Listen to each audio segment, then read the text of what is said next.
ऐसा रचि रुचि जीन तुरगति न साजे। घोड़ों के अनुसार जीनों का चयन करके उन्होंने घोड़ों को सजाया। बरन बरन बर बाजी विराजे।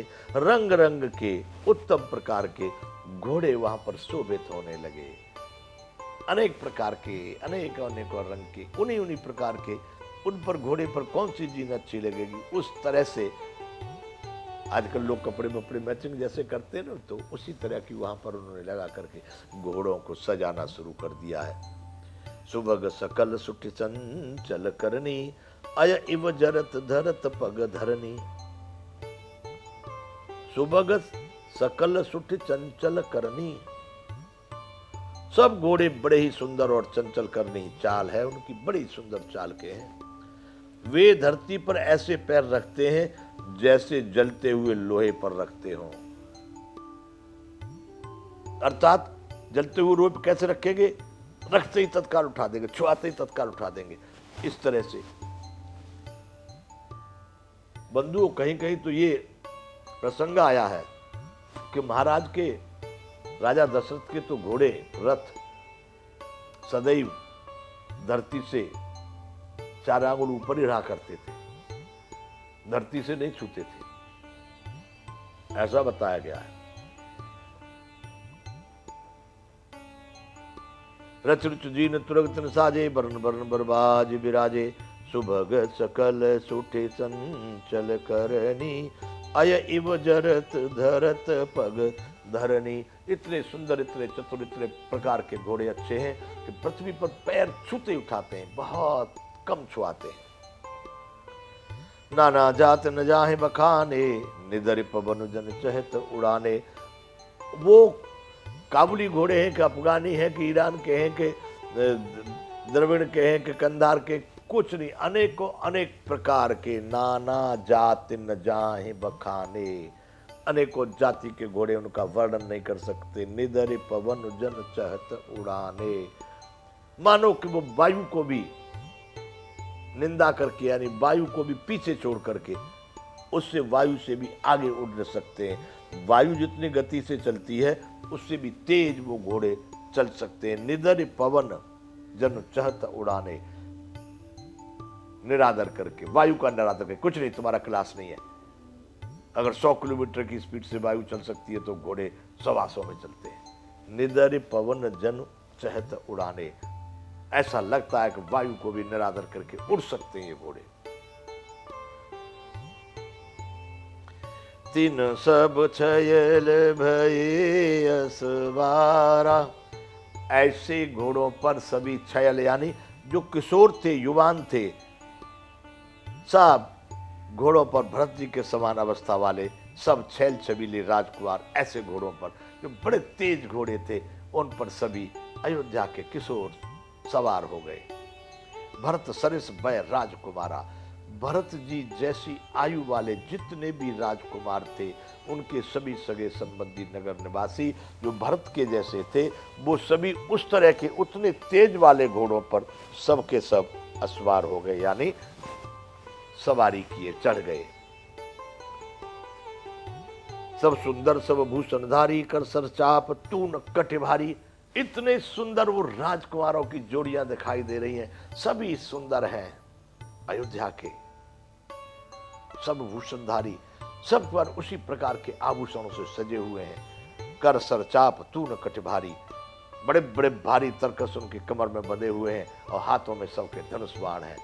इस प्रकार के सभी छयल छबीले यानी किशोर भरत जी की अवस्था जैसे लोग वहां पर सभी इकट्ठे होने लगे हैं, बारात की तैयारी में एकत्रित हो रहे हैं। 298 दोहा। छरे छबीले छैल सब सूर सुजान नवीन, जुग पद चर असबार प्रति जे अस कला प्रवीण। बंधुओं, छरे छबीले छयल सब सूर सुजान नवीन, सभी चुने हुए, छरे माने चुने हुए, छबीले छैल मतलब जो छवि वाले बड़े सुंदर हैं, सूर वीर, चतुर, सुजान का मतलब चतुर, और नवीन यानी नवयुवक। इस प्रकार के जो लोग थे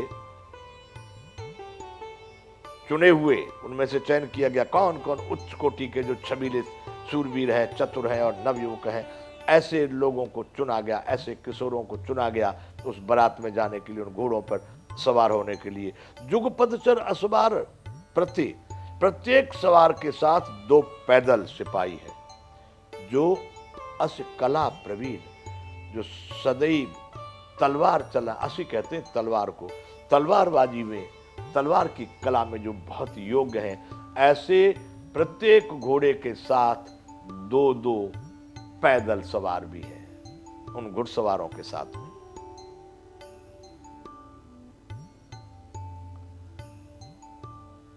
ये 298 दोहा बालकांड का। बांधे बिरद बीर रन गाड़े, निकस भये पुर बाहर ठाड़े। पहले गांवों में बारात चलती थी, एक जगह गांव का स्थान होता था, सब लोग आ करके बारात पहले वहां पर इकट्ठी होती थी।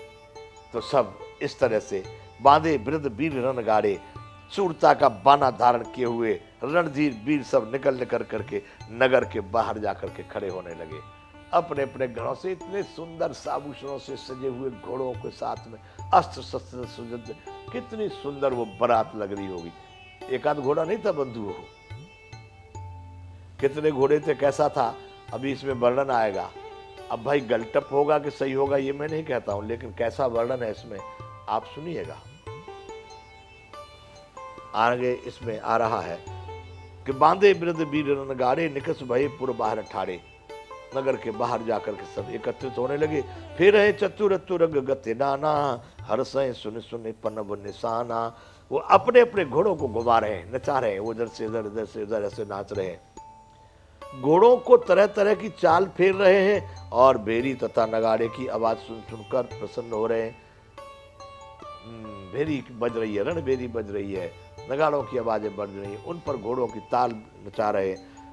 आगे ये तो घोड़ों का वर्णन हो गया। अब रथ सारथिन विचित्र बनाए, ध्वज पताक मन भूषण लाए।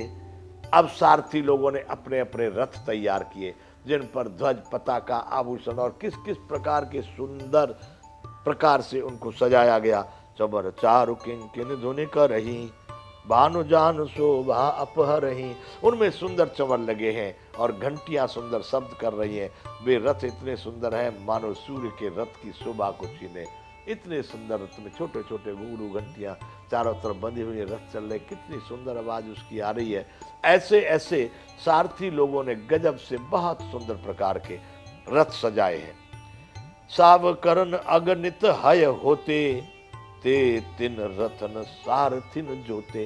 कौन से घोड़े लगाए गए बंधुओं उन रथों में? अगणित श्याम करण घोड़े थे, उनको सारथियों ने उन रथों में जोत दिया है। श्याम करण घोड़े, सभी रथों में श्याम करण घोड़े जोड़े गए हैं। सभी को देखने में सुंदर सकल अलंकृत मोहे, सबके सब सुंदर गहनों से सजाए हुए सुशोभित हैं। जिन्हें बिलोकत मुनि मन मोहे। उन घोड़ों को देखते हुए, उन सारथियों ने जो रथों में घोड़े जोड़े उनको देखते हुए, उन रथों की घोड़ों की संपूर्ण शोभा को देखते हुए मुनि मन मोहे। जिन्हें बिलोकत मुनि मन मोहे, जिनको देखते ही मुनियों का भी मन मोहित हो जाता है। कैसे थे वो घोड़े रथों में जो जोते गए हैं कि जे जल चल थलई की नाई, टापन बूढ़ बेग अधिकाई। वो घोड़े इस प्रकार के थे बंधुओं कि जो जल पर भी धरती की तरह से चलते थे। जैसे धरती पर घोड़े भागते हैं, वो पानी में, समुद्र में और नदी में भी उसी स्पीड से, उसी तरह से भाग सकते थे। इसमें लिखा रामायण में, जे जल चलहि थलई की नाई, टापन बूढ़ बेग अधिकाई। उनकी टाप बूढ़ नहीं पाती, क्योंकि इतनी तेज गति से चलते, छूते ही तो उठा लेते हैं, वो डूबेगी कहां से। टापन बूढ़ बेग अधिकाई, अस्त्र शस्त्र सब साज बनाई, रति सारथिन लिए बुलाई। सारे के सारे साज सरंजाम सजा करके, अस्त्र शस्त्र और सब साज सजा करके सारथियों ने रथियों को बुला लिया। सारथी कहते हैं हाँकने वाला, चलाने वाला, और रथी कहते हैं उसमें बैठने वाला। जैसे अर्जुन थे रथी और कृष्ण थे सारथी। यानी जो चालक होता है, ड्राइवर कहते हैं आज की भाषा में, क्या कहते हैं, ड्राइवर, वो सारथी, और उसमें बैठने वाला जो होता है मालिक कहते हैं जिसको, वो रथी। तो अस्त्र शस्त्र सब साज बनाई, रथी सारथिन लिए बुलाई। सारथी लोगों ने सबने रथों को पूरा तैयार करके अपने अपने स्वामियों को, रथियों को बुला लिया। अब तैयारी हो गई। बंधुओं,